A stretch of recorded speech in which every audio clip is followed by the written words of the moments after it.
troisième couplet. Madame Dupré, qu'est-ce que vous faites là? Apparemment, je dérange. Mais tu vois, Jeanne, quand même, on est reconnus. Humour et émotion se sont croisés et entrelacés vendredi soir sur la scène du Milandi. Le théâtre luçonnais accueillait en effet la pièce Le Squat de Jean-Marie Chevret. Une pièce portée par deux artistes de renom, Geneviève Fontanelle et Marion Gamme. Et si cette dernière triomphe actuellement dans le personnage d'Huguette de Scène de ménage, elle a eu un vrai coup de cœur pour cette pièce, récompensée du prix de la solidarité et de l'antiracisme des ONG de l'ONU. Une pièce très très belle, très très forte, très efficace sur le plan de la drôlerie, mais qui est tout le temps drôle par le biais de la vérité humaine. C'est jamais gratuit, c'est jamais on remue pas des ailerons, comme je dis élégamment. On est dans la vie, dans le cœur, et c'est une pièce magnifique. C'est une pièce à message, puisque bon, c'est un sujet qui est de plus en plus d'actualité. C'est évidemment la galère des gamins actuellement. Dès qu'ils ont une connotation étrangère à leur nom, les portes se ferment, on entend le soufflet qui tombe dans le four et les portes se ferment. Donc ils sont en galère pour se loger. Voilà. Mais nous, c'est traité sur le plan évidemment drôle, enfin pas comique, comédie, c'est une comédie. L'histoire en est simple, un appartement bourgeois est squatté par un jeune couple marginal, Samir et Natacha, et ce grâce à la complicité du fils de la concierge de l'immeuble. Ils se croient tranquilles, mais le retour prématuré des deux sœurs propriétaires de l'appartement va tout bouleverser.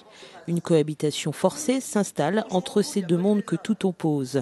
Marion Gamme y interprète le rôle d'une des sœurs Figeac, dure et intolérante, en tout cas au début de la pièce, un rôle qui l'a d'abord effrayée.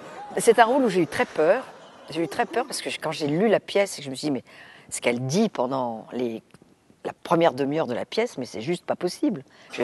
Ils vont hurler dans la salle, ils vont faire des oh, ils vont être affolés et ils meurent de rire, ce qui est quand même extrêmement bizarre. Plus vous tapez d'une manière, mais je vous dis, mais vraiment primaire, raciste primaire, et plus les gens sont à l'aise dans leur basket avec ça, quoi. Très, voilà. Et on est bien loin, bien évidemment, dans cette pièce du rôle d'Huguette de la série Scène de ménage. Un rôle qui a apporté à l'actrice une seconde notoriété, mais elle ne s'y trompe pas et sait où est son vrai métier. C'est formidable parce qu'on retombe sur nos pattes, on fait du théâtre, c'est difficile.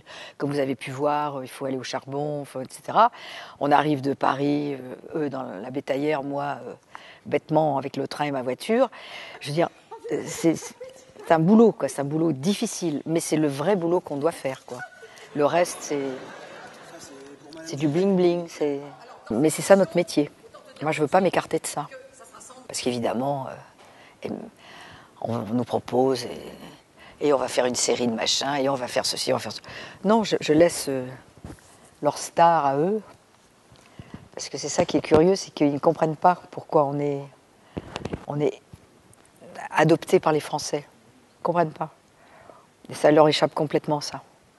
Ils sont loin du métier, je veux dire. Gérard et moi, on en a suffisamment vendu pour gérer cette affaire-là. Je veux dire, bon, ça va, c'est notre boulot. La scène reste donc sa vraie passion, une passion qui ne s'affadit pas au fil des ans. Oui, parce qu'on se met en danger, parce qu'on est stimulé, voilà, on a peur avant d'entrer, hein, c'est un truc de fou, on a toujours peur. On a un trac avant d'entrer en scène. Et puis, ils vous prennent dans leurs bras tout de suite, donc merci mon Dieu, quoi.